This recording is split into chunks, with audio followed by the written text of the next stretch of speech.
আগে এক দুজন ছিল, এখন সবাই মিলে এখন পুরো গোটা টিম আসলে ডট বাবা হয়ে গেছে, এই কথাটা বলতেই হয়। এবং আপনি বলেছেন যে বাংলাদেশ নো লঙ্গার আ ওয়ানডে সাইড রাইট নাও, কারণ লাস্ট এক বছরে 12 মাসে বাংলাদেশ মাত্র 2টা ওডিআই জিতেছে। আপনি আফগানিস্তানকে দেখেন 2023 এবং 2024 ব্যাক টু ব্যাক 2টা সিরিজ তো বাংলাদেশের বিপক্ষে তারা ওডিআই ফরম্যাটে জিতেছেই, এখন আরেকটা জেতার দ্বার প্রান্তে এসে দাঁড়িয়েছে।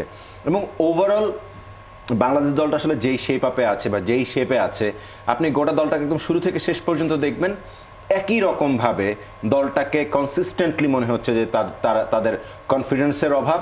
তারা যখন মাঠে নামে তাদের দেখে মনে হয় না যে তারা ম্যাচ জেতার মতো পরিস্থিতিতে আছে, বা যখন ক্রুশিয়াল মোমেন্ট আসে বা যখন টাফ কন্ডিশন আসে, সেই টাফ কন্ডিশনগুলোকে ঠিক মতো ওভারকাম করে পরের ধাপে বা নেক্সট লেভেলে যাওয়ার যে কাজটা বা একটা ম্যাচ জেতার জন্য যতখানি বোর্ডের রান বা যে ধরনের বোলিং বা যে ধরনের গেম প্ল্যান থাকা দরকার, তার কোনো কিছুই পাওয়া যায় না। অ্যাবসুলুট একটা ক্লুলেস টিম মনে হয় বাংলাদেশকে।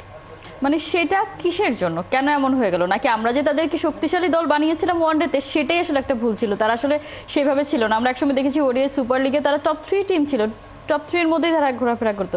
সেখান থেকে হঠাৎ করে কি হয়ে গেল? আমরা একসময় বলতাম যে বাংলাদেশ 5 দিনের টেস্ট 5 দিন খেলতে পারবে কিনা, এখন 50 ওভারই খেলতে পারে না, লাস্ট 10 ম্যাচে 6টাই খেলতে পারলো না। আপনি টি20তে ভালো খেলেছেন না, আফগানিস্তানকে 3-0 হারিয়েছেন, কোনো না কোনো জায়গায় তো আপনাকে খারাপ করতেই হবে। এটা আবার কেমন কুল রাখি না শ্যাম রাখি, এই অবস্থা ব্যাপারটা ওরকমই। আপনি টেস্টে তো কখনোই ভালো খেলবেন না বা খেলেন নাই, সেটা আলাদা ব্যাপার। আপনি যখন ওয়ানডেতে ভালো করছিলেন তখন টি20-র অবস্থা ছিল খুবই লেজে গোবরে। আবার টি20তে আফগানিস্তানের সাথে যখন 3-0 সিরিজ জিতলেন, আফগানিস্তান কিন্তু ওয়ানডের চেয়ে টি20তে মাচ বেটার সাইড, আমরা সবসময় বলি। তো যেহেতু 3-0 জিতে গেছেন টি20 সিরিজ, সুতরাং ওয়ানডেতে এসে এই জায়গায় একটু খাবি না খেলে হয়। আপনি যেটা বলছিলেন যে আসলে সমস্যাটা কি, সমস্যাটা বেসিকলি মাইন্ডসেটে। যে আমরা যখন মাঠে নেমে বলেছিলাম না, অ্যাবসলিউটলি ক্লুলেস। আপনি খেলছেন কোন জায়গায়? আপনার মানে এত বড় বড় দেশি বিদেশি কোচিং স্টাফরা বসে থাকে, গেম প্ল্যান করে। আপনি আবুধাবির উইকেটটাকে রিড করতে পারেন না, আপনি বুঝবেনই না কোন উইকেটে আপনার কোন ধরনের ক্রিকেটারকে খেলাতে হবে।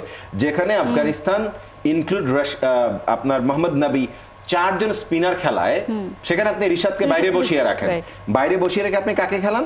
আপনি একটা এক্সট্রা পেসার খেলান। তার মানে আবুধাবির যে উইকেটে প্রথম ম্যাচটা হয়েছে, সেই উইকেটের চরিত্র বুঝতে গোটা দল সম্পূর্ণভাবে ব্যর্থ। যখন আপনি দেখেছেন যে আপনার এই উইকেট আসলে স্পিন ফ্রেন্ডলি, তখন 6 ওভারের মধ্যে আপনাকে স্পিনার আনতে হয়েছে, যখন আপনি স্পিনারই কম নিয়েছেন দলে। তার মানে কি এই উইকেট সম্বন্ধে আপনার বিশেষ কোনো আইডিয়া নাই, বা গোটা দল মিলে একটা উইকেট রিড করতে একদমই ভুল করে গেছে। আবুধাবির উইকেট আমরা যখন আপনার এশিয়া কাপ হয়েছে তখনও দেখেছি, দুবাইয়ের উইকেট, আবুধাবির উইকেট, কিংবা সংযুক্ত আরব আমিরাতের শারজা যেই আরেকটা মাঠ, আরেকটা গ্রাউন্ডের উইকেট, এই সব গ্রাউন্ডের উইকেট গুলাই বেসিকলি একটু স্লো এন্ড স্লাগিশ। দেখেছি তো সেই জায়গা থেকে আবুধাবির উইকেট অন্য দুই ভেন্যুর তুলনায় কিছুটা ব্যাটিং ফ্রেন্ডলি, এখানে পার স্কোর 270 275 এর মতন হয়। আপনি সেই জায়গায় গিয়ে যখন একটা উইকেট তৈরি করা হয়েছে এশিয়া কাপের জন্য, তো আপনাকে ওরকম একদম বেটার উইকেট দেয়া হবে না।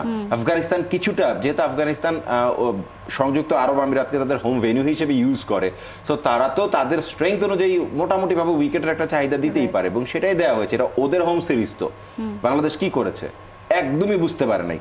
এতটুকু বোঝার যদি সামর্থ্য না থাকে, তাহলে বাংলাদেশের ড্রেসিং রুমে এত বড় বড় নাম, এত বড় বড় মানে বিগ নেম দিয়ে আসলে কি হয়? সেটা দিয়ে যেটা হয় সেটা হচ্ছে গোল্লা।